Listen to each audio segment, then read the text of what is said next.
Hello and welcome to the wonderful world of old sheet music. I am Nicholas Carroll, your host. Tonight I am looking at a piece called Melody of Love. This sheet music no longer has the cover. It does not have a cover, but it used to. It does have a back cover, so that tells me it must have had a front cover. I just do not have it. So this piece is published in 1903 by Theodore Presser Company. It is by Hans Engelmann, and it is Opus 600. Now, that at first would seem rather unbelievable. As I mentioned before, Opus numbers mean that's the number of things he wrote. So this is the 600th piece he wrote. But if you do a little bit of research on him, even though no one really has heard of him anymore at the time he lived, in 1870, he was born. So between 1870 and the early 1900s, he was quite popular in his music. He was born in Germany, immigrated to the United States.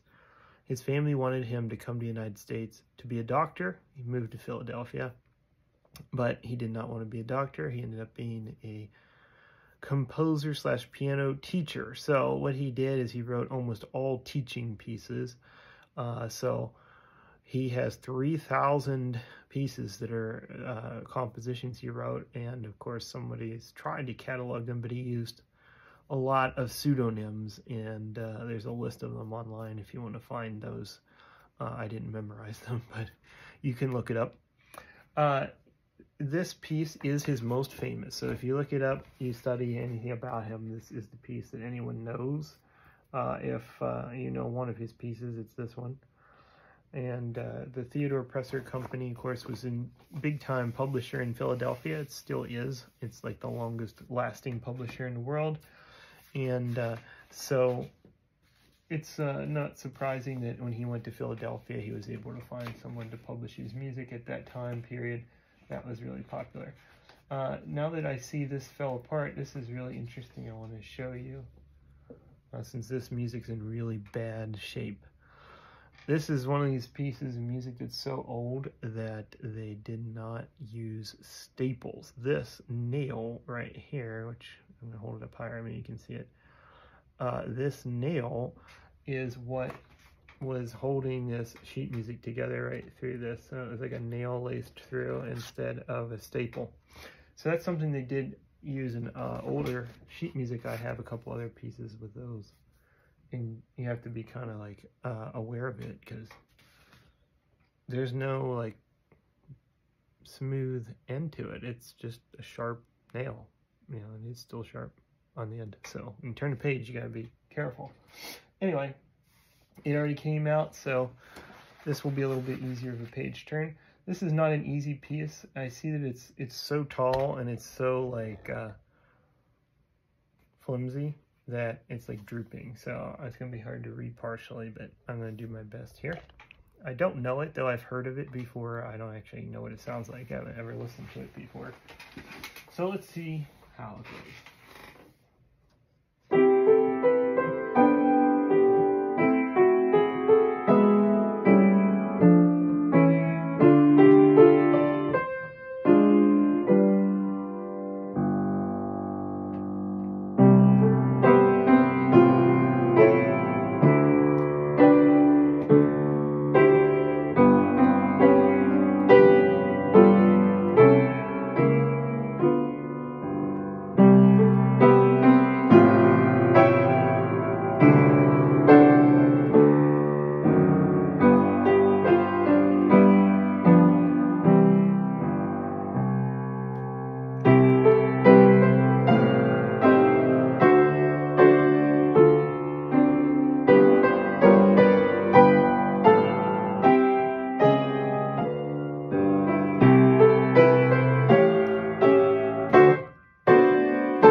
So that is Melody of Love by Hans Engelmann. It had a lot of hand crossing here in these beginning parts.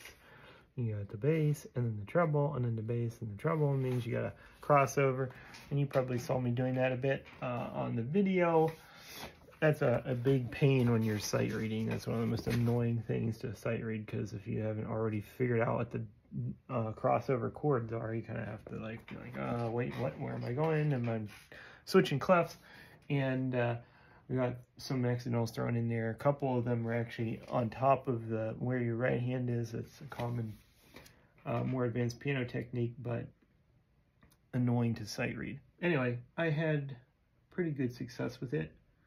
Overall, it was probably slower. I'm thinking it's 76, so it's not fast, but it was probably a little bit slower than a polished performance would be rather than a sight read. That middle section did pick up speed a bit, and I did that on that, and it was kind of this minor section. You hear the,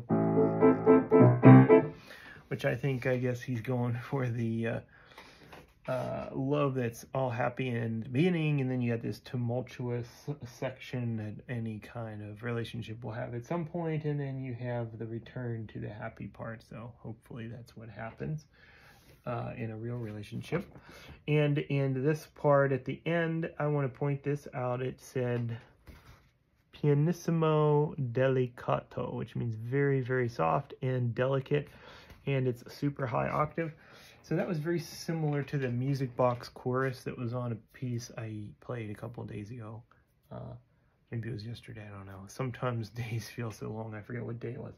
But recently I did a video that had that Music Box chorus section that was really high up on the high range, and it was very similar to that. So written in the same time period, clearly that was something that was popular at that time. I didn't point this out a whole lot. I did mention there's a backside, and it is one that has tons of advertisements for other pieces. We doubled up like 1, 2, 3, 4, 5, 6, 7, 8, 9, 10, 11, 12, 13, 14, you know, like 16 pieces that they're advertising on the back. And 1, 2, 3, 4 of them are nope, 5. 5 of them are by this guy, the same guy, Engelmann. And the rest of them all have pretty standard themes. None of them are actually famous pieces. They're all stuff like musette and tambourine, Norwegian dance, Polish dance, kind of like these generic classical pieces. During this time, it was like piano playing was so popular. Most people had a piano in their home, and sheet music sold like crazy. So you, as a publisher and a composer, you are not wanting to publish a whole bunch of reprints of like a Chopin Polish dance or a musette by Mozart or Bach, when you could make way more money writing original ones that are really just kind of like derivative of like that genre. So it's like, okay, I'm not going to publish a musette by Bach. I could just get this guy, Paul Walks, and charge the same, and we would make that money for that composer rather than for someone who's been dead forever. So that was the market at that time. Completely opposite now. you are not going to sell a piece that's new. You're just not, probably. You have to republish a famous piece. So, that is Melody of Love.